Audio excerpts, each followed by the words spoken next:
ilmu kalam lahir bukan dari ruang kajian yang tenang,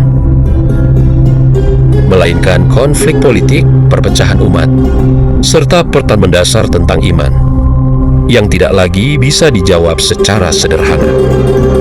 Membahas ilmu kalam bukan sekedar bertanya kapan ilmu tersebut muncul, tetapi mengapa perdebatan tentang ketuhanan justru menguat ketika umat Islam tengah mengalami krisis sejarahnya. Secara sederhana, ilmu kalam merupakan disiplin ilmu yang membahas keyakinan keimanan melalui pendekatan argumentatif rasional. Tujuannya bukan sekadar mempertahankan akidah, tetapi juga menjawab pertanyaan besar tentang Tuhan, manusia, takdir, keadilan, serta isu yang muncul seiring perkembangan zaman.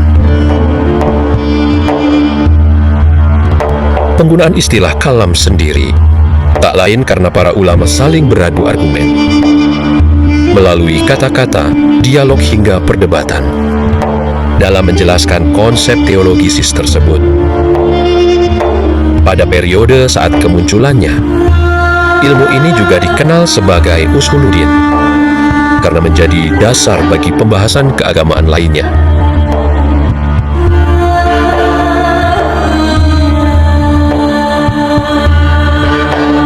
Awal kemunculan ilmu kalam tidak dapat dilepaskan dari persoalan politik pada masa Khulafaur Rasyidin, tepatnya pada masa kekhalifahan Ali bin Abi Thalib.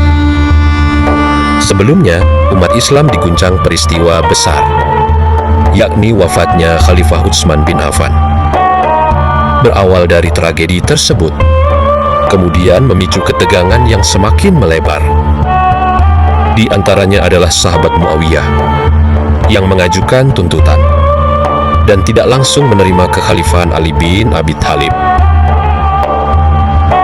Dinamika ini terus berkembang hingga mengarah pada konflik terbuka.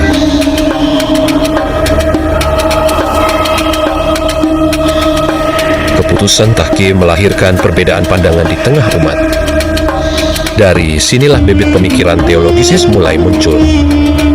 Sebagian kelompok tidak setuju dengan tahkim, dan mereka dikenal sebagai Khawarij. Mereka menyatakan bahwa menyerahkan keputusan manusia dianggap keliru, sehingga muncul pertanyaan besar, apakah pelaku kesalahan besar masih dianggap beriman? Pertanyaan inilah yang kelak menjadi pemicu diskusi teologisis di masa berikutnya. Di sisi lain, ada kelompok yang kemudian lebih moderat dalam memandang kasus tersebut, yang kelak berkembang menjadi Ahlus Sunnah Wal. Sementara itu, ada pula kelompok yang lebih mengedepankan rasionalitas dalam melihat persoalan keimanan, yang kelak melahirkan Mu'tazilah.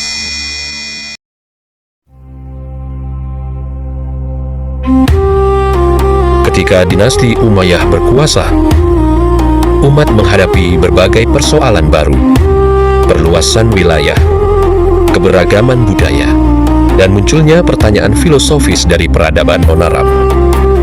Pada masa ini, pembahasan tentang takdir menjadi sangat populer. Ada kelompok yang menekankan kekuasaan Tuhan sepenuhnya, sementara yang lain menekankan adanya kebebasan manusia. Inilah awal dari perdebatan tentang Qadariyah dan Jabariyah.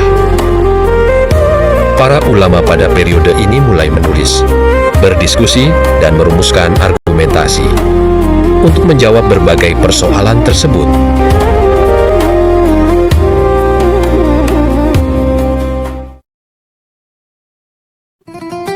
Memasuki era Abbasiyah, ilmu pengetahuan berkembang pesat.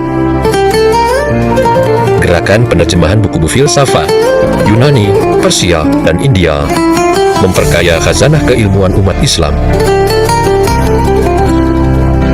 Pada masa inilah ilmu kalam berkembang menjadi disiplin yang sistematis.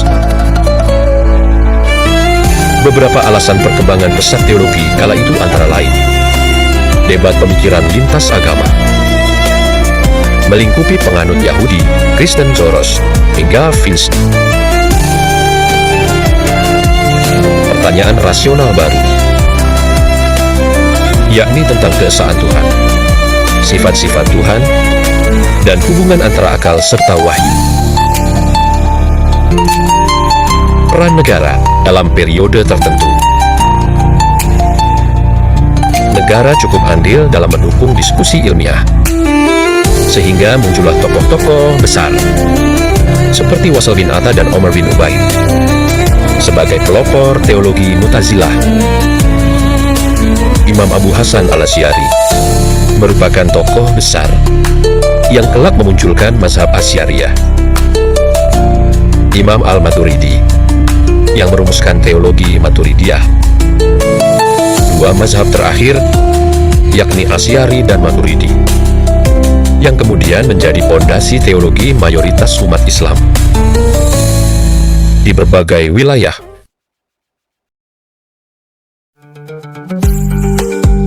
Ilmu kalam tidak hanya menjadi kajian keagamaan, tetapi juga memberi sumbangan besar pada penguatan akidah umat, pengembangan logika dan berpikir kritis, dialog antar agama, serta pembentukan tradisi ilmiah. Universitas-universitas Islam klasik. Bahkan banyak filosof Muslim seperti Al-Farabi, Ibnu Sina, dan Al-Ghazali menggunakan pendekatan kalam dalam menjelaskan konsep filosofis dan spiritual.